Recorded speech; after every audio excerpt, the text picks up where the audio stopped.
نبينا وحبيب ربنا وطبيبنا وطبيب قلوبنا ومولانا محمدا عبده ورسوله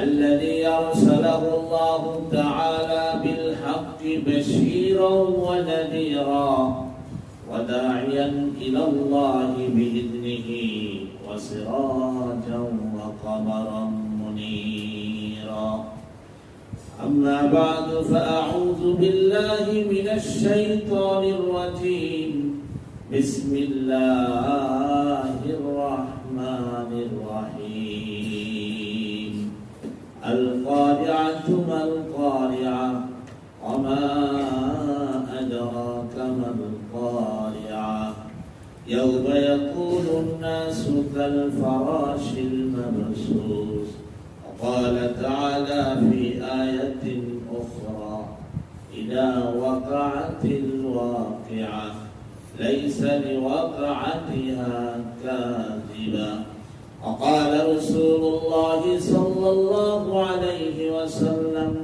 إذا مات الإنسان انقطع عنه أمله إلا من صدقة جارية أو علم ينتفع به أو ولد صالح يدعو له وقال رسول الله صلى الله عليه وسلم إذا مات الإنسان قامت قيامته أو كما قال النبي عليه الصلاة والسلام قال الله تعالى في شان حبيبه ومحبوبه ومعشوقه إن الله وملائكته يصلون على النبي يا أيها الذين آمنوا صلوا عليه وسلموا تسليما اللهم إنسان قامت قيامته কিয়ামত দুই প্রকার কয় প্রকার একটি হলো ব্যক্তিগত কিয়ামত আরেকটি হলো সমষ্টিগত কিয়ামত কি বলেছি একটি ব্যক্তিগত কিয়ামত আরেকটি সমষ্টিগত কিয়ামত আল্লাহ তাআলা কিয়ামতের কথা কোরআনে কারীমের অসংখ্য সূরা অসংখ্য আয়াতের মধ্যে আল্লাহ উল্লেখ করেছেন যেমন আমি যে সূরাটা তেলাওয়াত করেছি আল্লাহ বলেন আল কারিআতু মাল কারিআ খটখটকারী কি তোমরা কি জানো আমা আদরাকা মাল কারিআ আল্লাহ হাবিবকে আল্লাহ বলেন আপনি কি জানেন খটখটকারী কি আল কারিআতু মাল কারিআ ইয়াওমা ইয়াকুনুন নাসু কাল ফারাশিল মাবসুস এই সূরার মধ্যে আল্লাহ তাআলা কিয়ামতের কথা আলোচনা করেছেন অন্য সূরার মধ্যে আল্লাহ বলেন আম্মা ইয়াতাসাআলুনা আনিন নাবাইল আযীম আল্লাযী হুম ফীহি মুখতালিফুন তারা একে অপরকে কি সম্পর্কে জিজ্ঞাসা করছে সেই বড় ঘটনা সম্পর্কে যার ব্যাপারে তারা মতানৈক্য করে এখানেও আল্লাহ তাআলা কিয়ামতের কথা বলেছেন অর্থাৎ কিয়ামত কাফেররা বলতো কিয়ামত দিবস বলতে কোনো কিছু নাই হাসর নাসর বলতে এগুলো কোনো কিছু নাই তারা মতানৈক্য করে এইজন্য আল্লাহ আয়াত নাযিল করে আল্লাহ তাআলা জানিয়ে দিলেন যে ওই বড় ঘটনা সম্পর্কে তারা একে অপরকে জিজ্ঞাসা করছে যার ব্যাপারে তারা মতানৈক্য করে আল্লাহ তাআলা সূরা ওয়াকিয়ার মধ্যে বলেন ইযা ওয়াকাআতিল ওয়াকিয়া লাইসা লিওয়াকাআতিহা কাযিবা যখন ঘটনাটা ঘটে যাবে হঠাৎ কিয়ামত আয়া হলো হঠাৎ কিয়ামত আল্লাহ তাআলা কিয়ামত শুরু করে দিবেন আল্লাহ অন্য সূরার মধ্যে বলেন ইযাস সামাউ ফাতারাত ওয়া ইযাল কাওয়াকিবু তাসারাত ওয়া ইযাল বিহারু ফুজিরাত ওয়া ইযাল কুবুরু বুসিরাত যখন কিয়ামত হবে আকাশের তারকারাজি ছড়িয়ে ছিটিয়ে পড়বে শূন্য বিশূন্য হয়ে যাবে সব কিছু কি হয়ে যাবে শেষ হয়ে যাবে আল্লাহ তাআলা কিয়ামতের কথা কোরআনে কারীমের বিভিন্ন সূরার শুরুতে আল্লাহ বলেছেন তো কিয়ামত বলেছিলাম কয় প্রকার দুই প্রকার একটা হলো ব্যক্তিগত কিয়ামত আরেকটা হলো সমষ্টিগত কিয়ামত আল্লাহ নবী বলেন কিয়ামত দুই প্রকার একটি হলো ব্যক্তিগত কিয়ামত আরেকটি হলো সমষ্টিগত কিয়ামত ব্যক্তিগত কিয়ামত মানুষের যখন মৃত্যু হয় মানুষকে যখন কবরের মধ্যে রাখা হয় কবরের মধ্যে রেখে যখন আশপাশের লোকগুলো 40 কদম হেঁটে আসে, কয় কদম? 40 কদম হেঁটে আসলে তার কবরের মধ্যে কিয়ামত শুরু হয়ে যায়।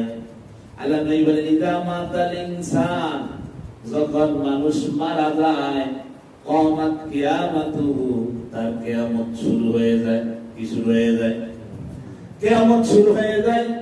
বিশ্বনবী মুহাম্মদুর রাসূলুল্লাহ সাল্লাল্লাহু আলাইহি ওয়াসাল্লাম হাদিস শরীফের মধ্যে ইরশাদ ফরমান, আশপাশের লোকগুলো 40 কদম হেঁটে আসার পরে আর কবরে দুইজন ফেরেশতা উপস্থিত হয়ে যায়। তাদেরকে কোরআনের ভাষায় কিরামান কাতিবিন বলা হয়। আল্লাহ বলেন, কিরামান কাতিবিনা ইয়ালামুনা মা তাফআলুন। প্রত্যেকটা মানুষের সাথে কিরামান কাতিবিন আছে না নাই? আল্লাহ বলেন, তোমরা যা করো তারা সব জানে। দুনিয়ার কেউ না দেখলো কিরামান কাতিবিন, এই ফেরেশতা, আল্লাহ বলেন সম্মানিত ফেরেশতা, এরা সব লিখে ফেলে। এরা কোনোদিন কমও লিখবে না, এরা বেশিও লিখবে না, কমও লিখবে না। এই জন্য আল্লাহ বলেন, কিরামান কাতিবিনা ইয়ালামুনা মা তাফআলুন। তোমরা যা করো তারা তা জানে এবং সব তারা লিখে ফেলে। এই কিরামান কাতিবিন দুইজন ফেরেশতা কবরের মধ্যে উপস্থিত হয়ে যায়। উপস্থিত হয়ে মৃত ব্যক্তিকে 3টা প্রশ্ন করে। কয়টা প্রশ্ন? মৃত ব্যক্তিকে 3টি প্রশ্ন করে। 1 নম্বর প্রশ্ন, আমার রব্বুকা, তোমার রবকে, তোমার স্রষ্টাকে। লোকটি যদি আল্লাহ ওয়ালা হয়, লোকটি যদি ইমানদার হয়, যদি এই দুনিয়াতে এক আল্লাহর গোলামি করে থাকে, আল্লাহকে এক বলে সাক্ষ্য দিয়ে থাকে, আল্লাহ রাব্বুল আলামিন তার জবান দিয়ে বের করে দিবেন, রব্বি আল্লাহ, আমার রব হচ্ছে আল্লাহ। আমাদের রবকে, আমাদের রবকে, আমাদের স্রষ্টাকে, আমাদের স্রষ্টা আল্লাহ। আল্লাহ রাব্বুল আলামিন আপনাকে বলেন, ক্বালু রাব্বুনা আল্লাহ, যারা বলে আমাদের রব আল্লাহ, ইন্নাল্লাযীনা ক্বালু রাব্বুনা আল্লাহ, যারা বলে আমাদের রব আল্লাহ, সুম্মাস্তাকামু, এই কথার উপরে যারা অটল থাকে, অবিচল থাকে, বন্দুকের গুলি আসলেও আল্লাহ, আল্লাহর এক আল্লাহর সাক্ষ্য দেওয়া থেকে ইমানদার দূরে সরে না। জীবন চলে যাবে কিন্তু ইমানদার আল্লাহু আকবার থেকে, এক আল্লাহর সাক্ষ্য থেকে দূরে কখনো সরবে না। কথা বলেন ঠিক না ঠিক? ক্বালু রাব্বুনা আল্লাহ, যারা বলেছে আমাদের রব আল্লাহ। আমরা তো মুসলমানের ঘরে জন্ম হয়েছি, এই জন্য আল্লাহর উপরে অটল থাকা বুঝি না, আল্লাহকে কি বুঝি না, মুখ দিয়া বলে, আসতে বলি। কিন্তু এটা যারা যে সমস্ত নবমুসলিম, তারা মুসলমান হয়েছে, নিজের ধর্ম ছেড়ে এসেছে, ইসলাম কবুল করার কারণে যাদেরকে জুলুম নির্যাতন করা হয়েছে, হযরতে বিলাল রাদিয়াল্লাহু তাআলা আনহু, হযরতে খাব্বাব রাদিয়াল্লাহু তাআলা আনহু, হযরতে খুবাইব রাদিয়াল্লাহু তাআলা আনহু, তারা ইসলামের জন্য জীবন দিয়েছেন, কিন্তু বাতিলের সামনে মাথাকে নত করেন নাই। আল্লাহু আকবার বলেন। তারাই বলে আল্লাহু আকবারের মর্মার্থ কেমন? আল্লাহু আকবার মুসলমানদের প্রাণের শব্দ। আল্লাহু আকবার, আল্লাহ, এর থেকে মজা, এর থেকে উত্তম শব্দ মুসলমানের জন্য আর কোনো হতে পারে না। অন্যান্য জাতিরা তাদের স্রষ্টাকে এরকম মজা করে ডাকতে পারে না। তারা বলে ভগবান, তারা বলে ঈশ্বর, তারা বলে বিধাতা, আর আমরা মুসলমানরা আল্লাহকে বলি আল্লাহ, আল্লাহকে বলি কি? আল্লাহ। দেখেন, তারা ভগবান বলে, এর স্ত্রীলিঙ্গ কি আসে? ভগবতী। তারা বিধাতা বলে, এর স্ত্রীলিঙ্গ কি আসে? বিধাত্রী। আর আমরা মুসলমানরা আল্লাহকে কি বলি? আল্লাহ। আল্লাহ শব্দের কোন স্ত্রীলিঙ্গ খুঁজে পাওয়া যাবে না। আল্লাহ শব্দের কোন স্ত্রীলিঙ্গ নাই। আল্লাহ বলেন, বান্দা যদি আল্লাহ দিয়েও আমার পরিচয় পেতে চায়, সে সহজেই পেয়ে যাবে। সুবহানাল্লাহ। আল্লাহ বলেন, আল্লাহু লা ইলাহা ইল্লা হুয়াল হাইয়ুল কাইয়্যুম। আল্লাহ হলেন সেই সত্তা আল্লাহ হলেন সেই সত্তা যিনি কাইয়ুম, সকলের ধারক বাহক, হাই যিনি চিরঞ্জীব, যার কোনো মরণ নাই, যিনি মরবেন না, তিনি কি আল্লাহ। লা তাখুযুহু সিনাতুন ওয়ালা নাওম, যাকে কোনো তন্দ্রা ঘুম স্পর্শ করে না। আল্লাহু আকবার বলে। আর অন্যান্য জাতি যারা ভগবান বলে,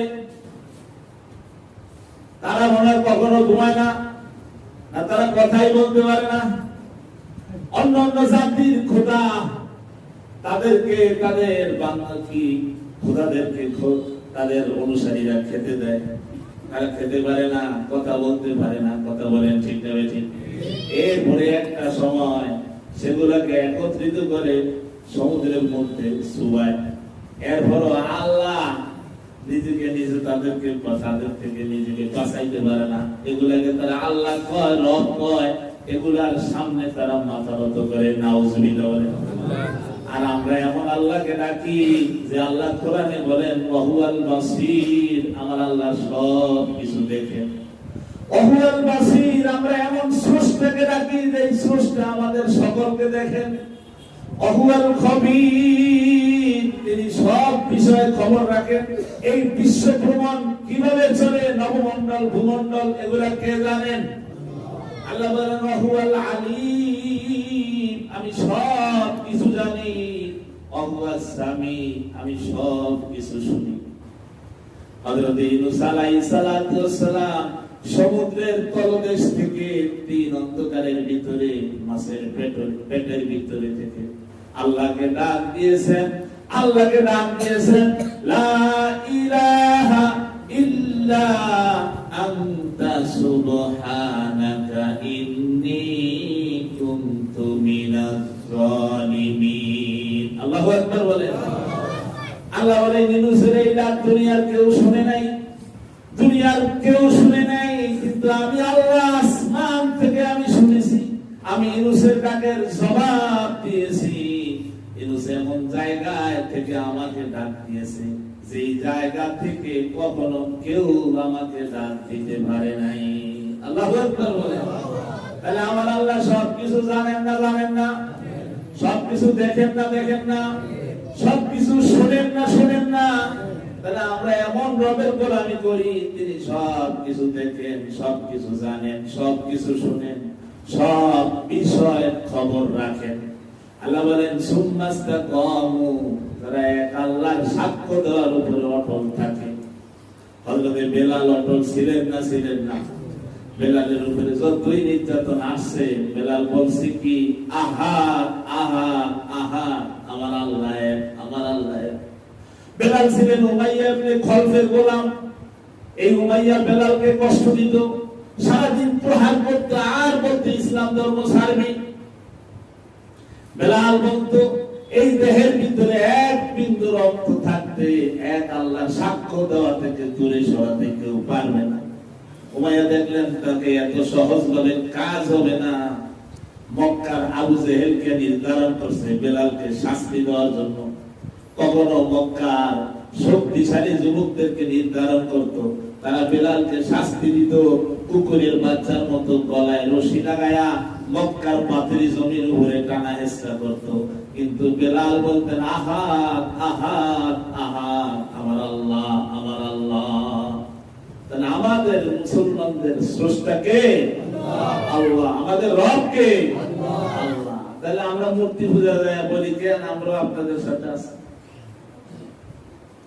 আমরা শিরক করি কেন? যদি আল্লাহ আমাদের রব হয়, তাহলে কোন মুসলমান মূর্তি পূজা দেয় এই কথা বলতে পারে যে আমরা আছি আপনাদের সাথে, কোনো সমস্যা? নাউযুবিল্লাহ বলেন। যারা গিয়েছেন তওবা করবেন। মূর্তি পূজা, মূর্তির অনুষ্ঠান, এগুলা মুসলমানদের কোন অনুষ্ঠান হতে পারে? এগুলোর মধ্যে কোন মুসলমানের বাচ্চা যেতে পারে না। সুম্মাস্তাকামু বলেছিলাম, তাহলে যে এক আল্লাহ সাক্ষ্য দিয়েছে, তার জবাব দিয়ে আল্লাহ কি বের করে দিবেন? কবরের মধ্যে জবাব বের করে দিবেন। আর যদি শাহরিয়ার কবির মতো নাস্তিক হয়, হাসানুল হক শাহরিয়ার কবি, মুলকি সুর, আরো কতগুলো আছে না, রাশেদ খান ম্যানন, এগুলা সব নাস্তিক। এগুলো সব নাস্তিক। আপনারা এগুলোর সরকারি এমপি হিসাবে চিনেছেন, কিন্তু আসলে এগুলোর ব্যাপারে আমরা হুজুরেরা জানি এটি সব নাস্তিক। এরা এই দেশে কোরআনের শাসন চলক এরা চায় না। এই দেশে কোরআনের শাসন চলক এরা চায় না। জাতীয় সংসদে দাঁড়িয়ে এরা মিথ্যা কথা বলত যে কোরআন দিয়া চলবে কেন, এই দেশে বিভিন্ন ধর্মের লোক থাকে, এরকম কথা এরা উচ্চারণ করত। অথচ এই দেশ স্বাধীন হয়েছে ইসলামের ভিত্তিতে। মুসলমানরা এই দেশকে স্বাধীন করছে, কথা বলে ঠিক না ঠিক? আমরা যে বলি 30 লক্ষ শহীদের বিনিময়ে আমরা লাল সবুজের পতাকা ছিনিয়ে এনেছি, এর মধ্যে হিন্দু কয়জন ছিল? আমরা সব বেশিরভাগই ছিলাম কি মুসলমান। অর্থাৎ বাংলার জমিনে মুসলমানদের কথা চলবে না, কোরআনের কথা চলবে না, কার কথা চলবে? কথা বলেন। তাহলে এই দেশে কোরআনের কথাই চলবে, ইসলামের কথাই চলবে। আজকে যারাই কোরআনের বিরোধিতা করেছে, ইসলামের বিরোধিতা করেছে, আলেম ওলামাদের যারা বিরোধিতা করেছে, কোরআনের আওয়াজকে যারা বন্ধ করতে চেয়েছে, তারা আজ নিজেরাই বন্ধ হয়ে গেছে। কথা বলেন ঠিক না ঠিক? তাহলে আল্লাহ জালেমকে ছাড় দেয় কিন্তু ছেড়ে, আল্লাহ জালেমকে ছাড় দেয় কিন্তু ছেড়ে দেয় না। যে জুলুম করবে তার পতন নিশ্চিত। যে বেশি শক্তি খাটায়া ক্ষমতায় থাকতে যাবে তারও পতন কি নিশ্চিত। ফেরাউন বেশি শক্তি খাটায়া ক্ষমতায় থাকতে চাইছে না, নমরুদ বেশি শক্তি খাটায়া ক্ষমতায় থাকতে চাইছে না, হামান কারুন চাইছে না, কিন্তু থাকতে পারে। কারণ বেশি শক্তি খাটায়া যারা ক্ষমতায় থাকতে চায় তারা কখনো নন্দিত হয় না, তারা নিন্দিত হয়। তারা কখনো নন্দিত হয় না, তারা নিন্দিত। তাদেরকে ইতিহাস ঘৃণা করবে, মানুষ তাদেরকে স্বৈরাচার হিসেবে চিনবে, জানবে। কথা বলেন ঠিক না ঠিক? আজকে ফেরাউনকে মানুষ কিভাবে চিনে? আল্লাহর ওলি হিসেবে। নমরুদকে মানুষ আল্লাহর ওলি হিসেবে চিনে না স্বৈরাচারী শাসক হিসেবে চিনে? ভারতের জালেম বাদশা আকবর, তিনি একটানা 51 বছর ক্ষমতার মসনদে ছিলেন। হিন্দুদের জন্য তিনি যেগুলো অবৈধ এগুলো বৈধ করে দিয়েছেন, মুসলমানদের যেগুলো হালাল সেগুলো হারাম করছেন, আর যেগুলো হারাম সেগুলোকে হালাল করছেন। এই স্বৈরাচারী শাসক মুসলমানদের জন্য বাঘের বস্তু, কুকুরের বস্তুকে হালাল করে দিয়েছেন। নাউজুবিল্লাহ বলেন। এইভাবে 51 বছর ক্ষমতার মসনদে ছিলেন, এরপরও তার পতন হয়েছে না হয় নাই? এখান থেকে আমাদেরও শিক্ষা নিতে হবে। আমি কিন্তু কোন দলের হয়ে কথা বলতেছি না, কোরআনের কথা কোনো বলতেছি। এখান থেকে শিক্ষা নিতে হবে যে জালেমকে আল্লাহ এই দুনিয়াতে ছাড় দেবে না। আখিরাতে তো ছাড় নাই, এই দুনিয়াতে কি করবে না ছাড়? জালেমকে আল্লাহ ধরবে। আল্লাহ জালেমকে জুলুমবাজকে ধরবে। তবে ধরার আগে আল্লাহ জুলুম করার কি দেয়? আল্লাহ সুযোগ দেয়। আল্লাহ ধরে ধরে ধরে না, আবার ধরলে আবার ছাড়ে না। আল্লাহকে ঢিল দেয়, করো, এই কতটুকু জুলুম করতে পারো, কতটুকু দেখি ইসলাম নিয়ে সিনেমিনি খেলতে পারো। কিন্তু যখন ওয়ার্ডার আসবে তখন কিন্তু আর ছাড় হবে না। ফেরাউনের ধরছে না, ধরে নাই।